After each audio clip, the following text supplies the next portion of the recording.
Hi everyone, and welcome to your reading for Nature Connection. I hope you're doing well at this time. We are experiencing very versatile weather. We'll have just the weather changing in one day many times, and a few days ago we had a lot of hail coming down like rain, and it just covered our ground and our driveway in white with hail, like small little marbles, and within hours it all melted off. And again, it was a very welcomed moisture and water from the sky. I forgot if I've shared, but I've planted a few trees recently. No one told me how much work it is to dig the hole to plant the trees and then afterwards to care for them, especially where we are when you have to dig into all the granite and then protect them, protect the saplings from the rabbits, the mice, the deer.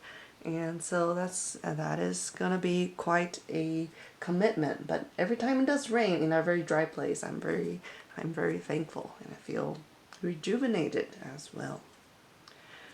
So with that, let's see what message is coming to us today. Taking a breath.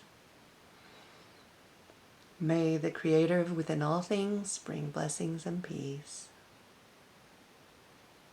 May Mother Earth show us the way. May guides, guardians, angels, and ancestors support us on our way. How can we connect with nature spiritually today? First, we'll have the landscape.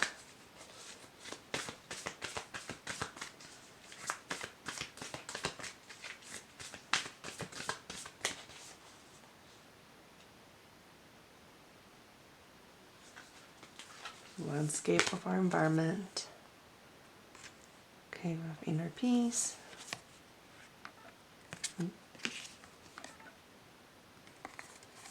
Leadership.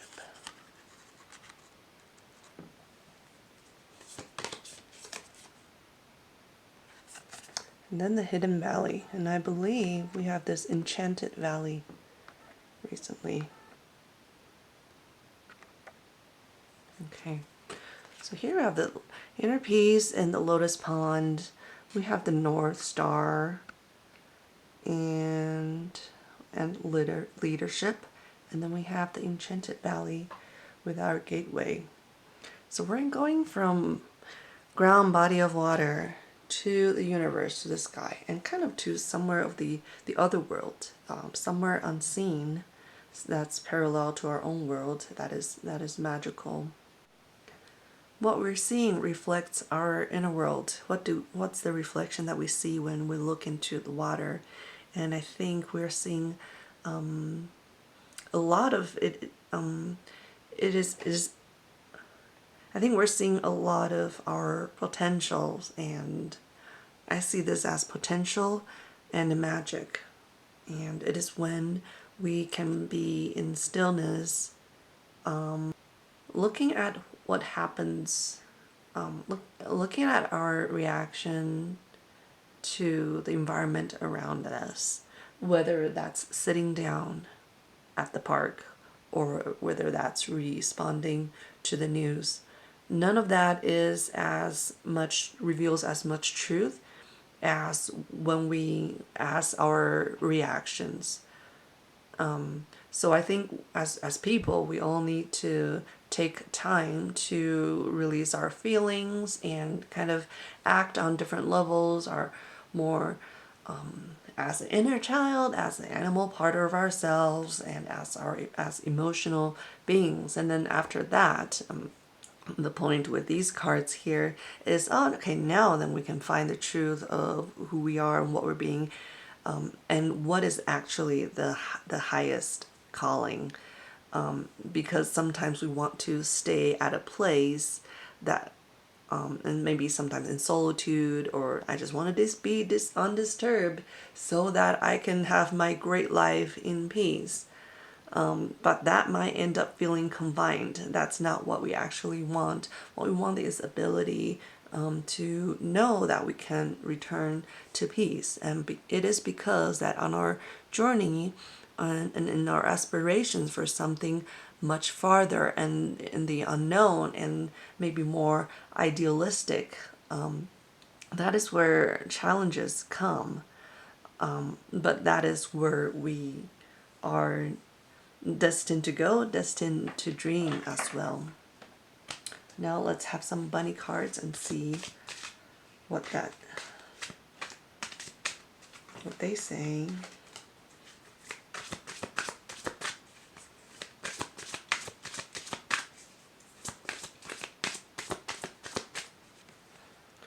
Okay, once again, like last week, we have C. We have Deception, which comes up every once in a while.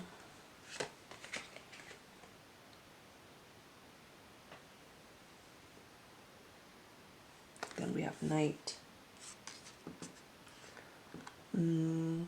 So from the landscape we got, it feels like it is a call to see in between the lines and to see what is not visible. And then we're attuning into, we're seeing within, and we're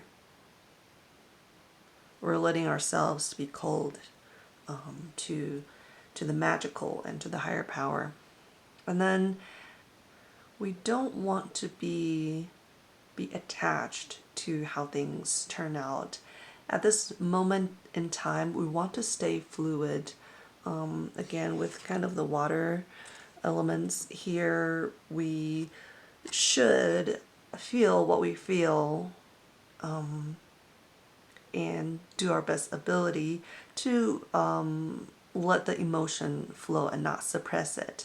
But nothing's at, no conclusion is coming yet. We might not really see what is meant to be, what the results might be, and we don't want to act based on the result. We're not only acting out of certainty, we're kind of going with the flow. Maybe we're playing the game because we've calculated our risk. We know our break-even point. Maybe we are being bold to, I don't know, hold out the olive branch first, making a calculated risk. But the point of it is because we want to be able to keep the flow going. We don't want to stay stuck in a pond, even if that feels safe. And every night is a closing. Every night is time for rest. We can always use this as an opportunity to release, to cleanse, to wrap up and let go of our thoughts of the day. And we're following the cycle of, if we look at day and night, we're kind of following the cycle of the celestials to reach our highest potential and to receive kind of the, try to align with the energy of the highest good. Maybe we're looking to align with the most loving thoughts and hopes of the collective.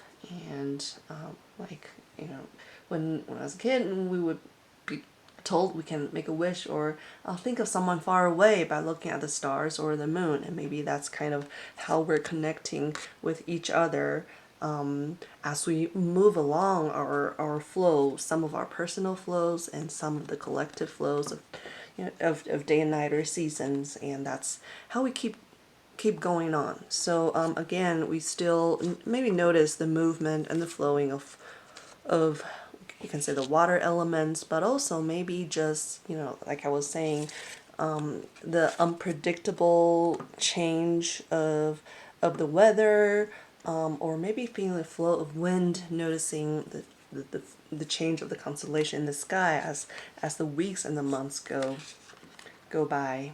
And so all that is to say, keep the feelings flowing in your heart, whether they feel, even if they don't feel positive, it is going to be, they will serve us for the best. It will lead us to love. It will lead us to connection. So keep the flow going. Keep the flow going and see the magic.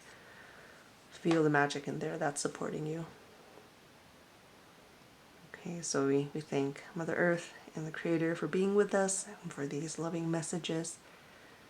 And I'll see you in the next reading.